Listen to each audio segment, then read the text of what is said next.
नमस्कार, SBT news में आपका स्वागत है। पेश है 23 मई रविवार दोपहर 2:15 बजे राजस्थान की बड़ी खबरें। अलवर में सरिस्का के कुछ गांव ऐसे हैं जहां हमेशा ही लॉकडाउन रहता है।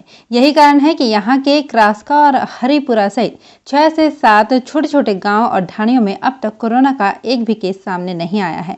ना यहां कोरोना का टीका पहुंचा है और ना ही वायरस की जांच के लिए सैंपल लिए जाने लगे हैं। ग्रामीण कहते हैं कि कोरोना हमेशा दूर है, इसलिए खुश भी हैं। सरिस्का के घने जंगल व पहाड़ों के ऊपर क्रास्का गांव है। मुख्य रोड से करीब 15 किलोमीटर अंदर जाना पड़ता है। कच्चे रास्ते पार करने के बाद पहाड़ों के बीच से कटे हुए उबड़ खाबड़ रास्तों को पार करना पड़ता है। सामान्य दिनों में भी इन गांवों में गिने चुने लोग ही पहुंचते हैं। बारां जिले में भाजपाइयों ने कोविड वैक्सीनेशन का कांग्रेसीकरण करने का आरोप लगाते हुए स्वास्थ्य भवन पहुंचकर सीएमएचओ का घेराव किया। भाजपाइयों ने आरोप लगाया कि नगर परिषद परिसर में गत दिनों आयोजित किए गए टीकाकरण शिविर का कांग्रेस के नेताओं की ओर से पूर्व नियोजित ढंग से मंत्री प्रमोद जैन भाया की पत्नी के ट्रस्ट पार्श्वनाथ चैरिटेबल मानव सेवा ट्रस्ट के नाम से राजनीतिकरण किया, जिसमें निर्धारित पार्षदों एवं उनके परिजनों के स्थान पर लगभग 150 कांग्रेस के कार्यकर्ताओं का वैक्सीनेशन किया गया। शहरों से होते हुए गांव ढाणी में पैर पसार चुके कोरोना को मात देने के लिए एक प्रयास आपकी सरकार अभियान का राजस्व मंत्री हरीश चौधरी ने बाड़मेर में शुभारंभ किया। यह अभियान तेजी से फैल रहा है, कोरोना को रोकने और आम जनता में जागरूकता लाने का काम करेगा। दरअसल इस अभियान का शुभारंभ राजस्व मंत्री हरीश चौधरी ने बायतू मुख्यालय पर स्थित कोविड सेंटर से किया। अजमेर शहर भले ही स्मार्ट सिटी बनने की मशक्कत में जुटा है, लेकिन यहां का ड्रेनेज सिस्टम फिलहाल तो स्मार्ट नहीं है।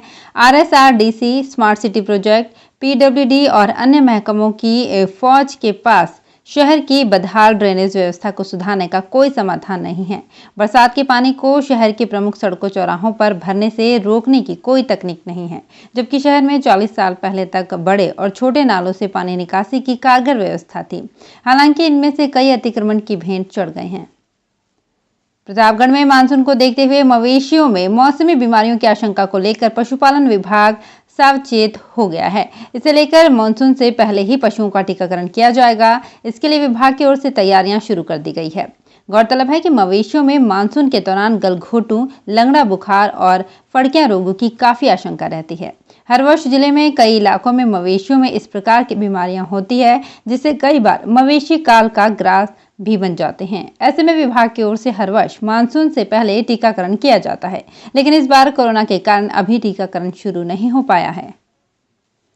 राजस्थान में प्रशासनिक सुधार विभाग के आदेश पर शिक्षा विभाग ने 2015 में न्यू स्टाफिंग पैटर्न तो लागू कर दिया। पैटर्न के मुताबिक स्कूल के स्टाफ में भी बढ़ोतरी की गई, लेकिन 2015 के बाद से इसे रिव्यू नहीं किया गया। नतीजा, प्रदेश में क्रमोन्नत किए गए 7000 सीनियर सेकेंडरी स्कूलों में हिंदी और अंग्रेजी व्याख्याताओं को स्वीकृति नहीं मिल पाई, जबकि जब इस पैटर्न को लागू किया गया था तब उसे हर 3 साल में रिव्यू किए जाने की प्रावधान भी किया गया था। ऐसे में अब न्यू स्टाफिंग पैटर्न को रिव्यू किए जाने की मांग जोर पकड़ रही है। कोटा शहर के भीमगंज मंडी थाना क्षेत्र इलाके में देर रात एक दुकान में आग लग गई। सूचना पर नगर निगम की दमकल मौके पर पहुंची। दुकान का शटर व कांच का गेट तोड़ा गया।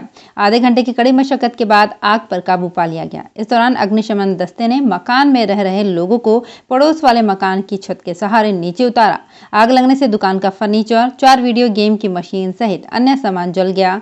फिलहाल आग लगने के कारणों का पता नहीं चल पाया है। वैक्सीन की कमी को लेकर कांग्रेस नेता लगातार केंद्र से मांग कर रहे हैं। परिवहन मंत्री प्रताप सिंह खाचरियावास ने शनिवार को कहा कि केंद्र सरकार राजस्थान और देश के नौजवानों को वैक्सीन उपलब्ध कराने में पूरी तरह से फेल है। खाचरियावास ने कहा कि आज देश का नौजवान परेशान है। डॉक्टर कहते हैं वैक्सीन लगाना जरूरी है। केंद्र सरकार कहती है फ्री में वैक्सीन नहीं देंगे। हमने वैक्सीन के पैसे राज्य सरकार द्वारा जमा करा दिए। अब वैक्सीन उपलब्ध कराना केंद्र की जिम्मेदारी है। केंद्र ने vaccine, oxygen management, remdesivir injection, black fungus की दवाइयों का मैनेजमेंट अपने हाथों में ले लिया है। जयपुर शहर के चित्रकूट इलाके के एक नामी निजी स्कूल की 11वीं कक्षा की ऑनलाइन कक्षा में आपत्तिजनक वीडियो चलने का मामला सामने आया है। मामला खुलते ही हड़कंप मच गया। आनन फानन में स्कूल के कुछ अभिभावकों की ओर से स्कूल प्रबंधन को पूरे मामले की जानकारी दी गई और जिम्मेदार के खिलाफ कड़ी कार्रवाई की मांग की गई। शनिवार को मामला उछला तो राजस्थान राज्य बाल अधिकार संरक्षण आयोग और शिक्षा विभाग ने भी स्कूल से इस मामले पर स्पष्टीकरण मांग लिया। अब तक देश में हजारों लोगों को चपेट में ले चुके ब्लैक फंगस के 2 रेयर केस दिल्ली में मिले हैं। यहाँ 2 मरीजों की छोटी आंत में फंगस मिला है। दोनों का सर गंगाराम अस्पताल में इलाज चल रहा है। बायोप्सी से उसमें ब्लैक फंगस होने की पुष्टि हुई है। दोनों मरीज डायबिटीज से पीड़ित हैं और दोनों को कोरोना का संक्रमण हुआ था। हालांकि इनमें से एक को स्टेरॉइड्स दिए गए थे। अब तक मिले मामलों में ब्लैक फंगस का असर आंखों और दिमाग पर दिखाई दे रहा था। पहली बार ये आंतों में मिला है। देश में कोरोना की दूसरी लहर पर काबू पाने के लिए टेस्टिंग पर पूरा जोर दिया जा रहा है। इसका अंदाजा इसी बात से लगाया जा सकता है कि बीते 4 दिनों से देश में रोजाना 20 लाख से ज्यादा टेस्ट किए जा रहे हैं। पिछले 24 घंटे में देश में रिकॉर्ड 20,66,285 लोगों का कोरोना टेस्ट किया गया। ये सिर्फ भारत में ही नहीं बल्कि दुनिया में एक दिन में किए गए टेस्ट का सबसे बड़ा आंकड़ा है। इससे पहले 20 मई को 20,61,683 लोगों की कोरोना जांच हुई थी। देश में अब तक कुल 32 करोड़ 64 लाख सैंपल टेस्ट किए जा चुके हैं। इंडियन मेडिकल एसोसिएशन ने योग गुरु बाबा रामदेव पर एलोपैथी इलाज के खिलाफ झूठ फैलाने का आरोप लगाया है। डॉक्टर्स की संस्था ने रामदेव पर मुकदमा चलाने की मांग भी की है। केंद्रीय स्वास्थ्य मंत्री डॉक्टर हर्षवर्धन को लिखे पत्र में आईएमए ने कहा, सोशल मीडिया पर रामदेव का एक वीडियो वायरल हो रहा है। इसमें बाबा एलोपैथी को बकवास और दिवालिया साइंस कह रहे हैं। इस मुद्दे पर बाबा रामदेव की संस्था पतंजलि ने कहा कि मॉडर्न साइंस के प्रति बाबा रामदेव कोई दुर्भावना नहीं रखते हैं। आईएमए के लगाए आरोप गलत हैं। तो फिलहाल इस बुलेटिन में इतना ही। फिर हाजिर होंगे कुछ और बड़ी खबरों के साथ। एसबीटी न्यूज के और भी वीडियोस को देखने के लिए हमारे चैनल को सब्सक्राइब करें और नोटिफिकेशन पाने के लिए बेल आइकन को प्रेस करें।